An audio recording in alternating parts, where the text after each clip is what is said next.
दोस्तों नमस्कार, आदाब, सत श्री अकाल। मैं हूं राहुल शर्मा और आप सभी का राहुल शर्मा शो में स्वागत है। भारत का इतिहास, इस चर्चा को हम आगे बढ़ा रहे हैं और हम चर्चा कर रहे हैं मौर्य साम्राज्य के विषय में। पिछली वीडियो में हमने चर्चा किया मौर्य साम्राज्य में सम्राट अशोक के विषय में, सम्राट अशोक के शासनकाल के विषय में, कलिंग युद्ध के विषय में, कलिंग का युद्ध सम्राट अशोक के किस तरह से परिवर्तनकारी रहा उस विषय में। और आज हम चर्चा करेंगे सम्राट अशोक के धर्म के विषय में। धर्म क्या है, इसकी विशेषताएं क्या है, धर्म कहते किसको हैं, और सम्राट अशोक की मृत्यु के पश्चात उसका उत्तराधिकारी कौन बना, उनके बीच किस तरह संघर्ष हुआ, और आखिर में बात करेंगे सम्राट अशोक के पतन का क्या क्या कारण था, क्या क्या वजह था। तो वीडियो को स्किप ना करें, पूरा देखें। तो चलिए शुरू करते हैं। कलिंग के महाविनाश और नरसंहार के बाद सम्राट अशोक का सिर्फ एक ही उद्देश्य था, शांति स्थापित करना और धर्म का प्रचार करना। धर्म एक धर्म या धार्मिक व्यवस्था नहीं, बल्कि सभी धर्मों का एक मिलन स्थल था, एक नैतिक व्यवस्था था। द्वितीय स्तंभ लेख में सम्राट अशोक ने स्वयं ये सवाल किया है, धर्म साधु कियम, अर्थात धर्म अच्छा है परंतु धर्म है क्या। उसने आगे चलकर धर्म की दो विशेषताएं बताई हैं। उसने कहा है कि धर्म मतलब कम से कम पाप या दुष्कर्म और अधिक से अधिक सत्कर्म और कल्याणकारी कार्य। अशोक ने व्यवहारिक धर्म का वर्णन किया है, जिसमें से पहला है शुश्रूषा, अर्थात अपने बड़े बुजुर्ग, माता पिता, गुरुओं के आज्ञा का पालन करना। दूसरा है अपिचिति, अर्थात गुरुओं का आदर करना। तीसरा है संप्रतिपत्ति, अर्थात ब्राह्मणों, गुरुओं, मित्रगण, साथियों, दीनहीन, गरीबों, इन सब के साथ अच्छा व्यवहार करना।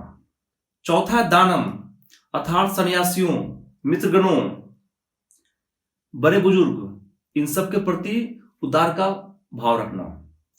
पांचवा है अनारम प्राणायाम, अर्थात जीवित प्राणियों के प्रति अहिंसा का भाव रखना।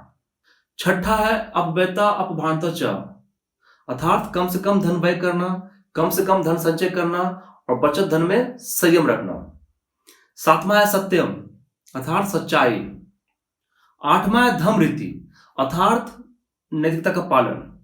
नौवां और आखिरी है भाव शुद्धि, अर्थात मन या विचारों की पवित्रता और शुद्धता। ये तो थी धर्म की विशेषताएं।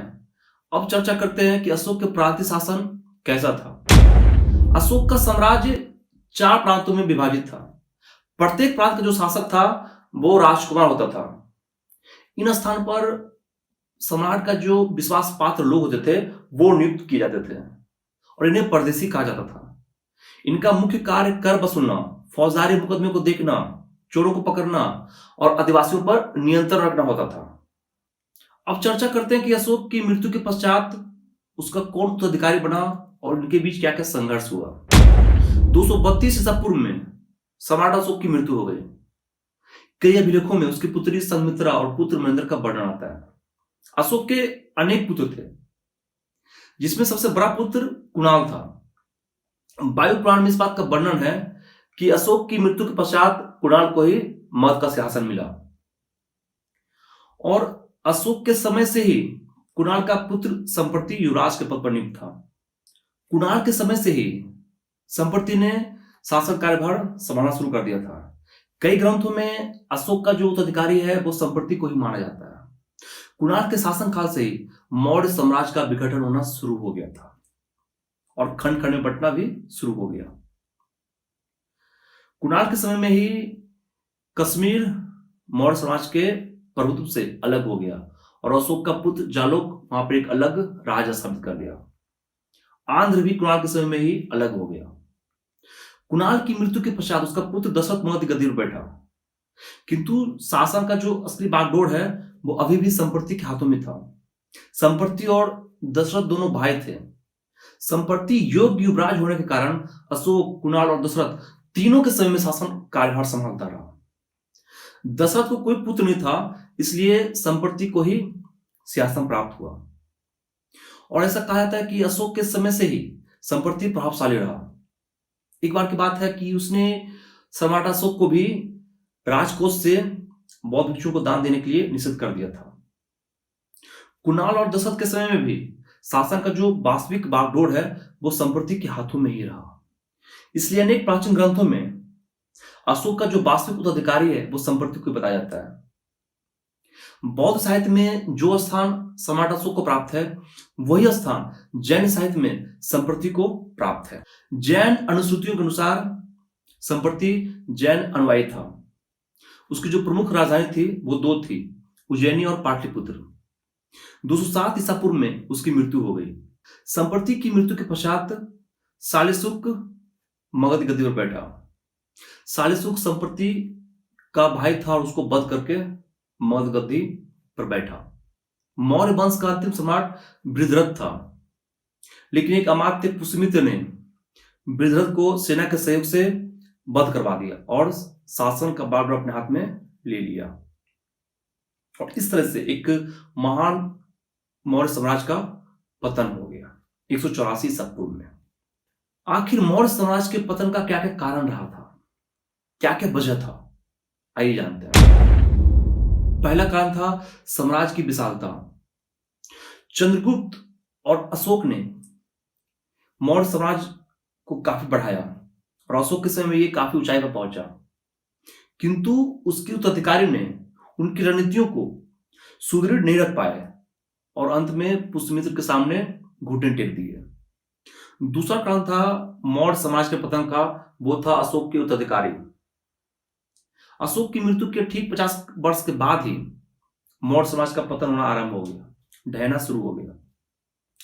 कई राजा आए और गए, लेकिन कोई भी मौर्य समाज का भार नहीं संभाल सका।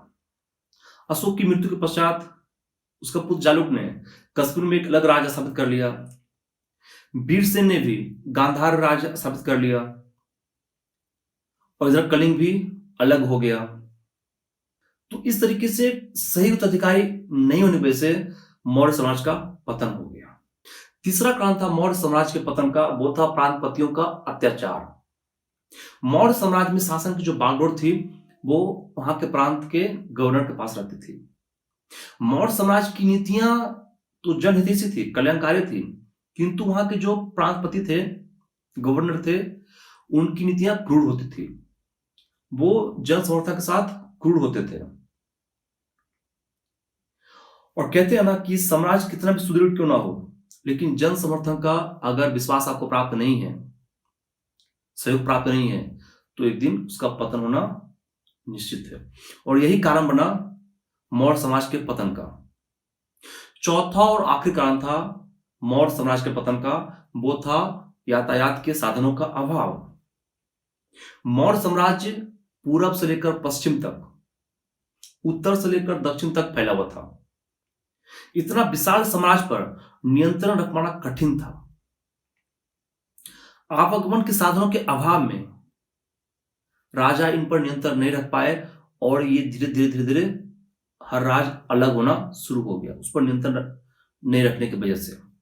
और इस तरह से मौर्य साम्राज्य का धीरे धीरे पतन होना भी आरंभ हो गया। आज के लिए इतना ही। भारत का इतिहास इस चर्चा को हम बढ़ाएंगे अगले वीडियो में। तब तक के लिए धन्यवाद।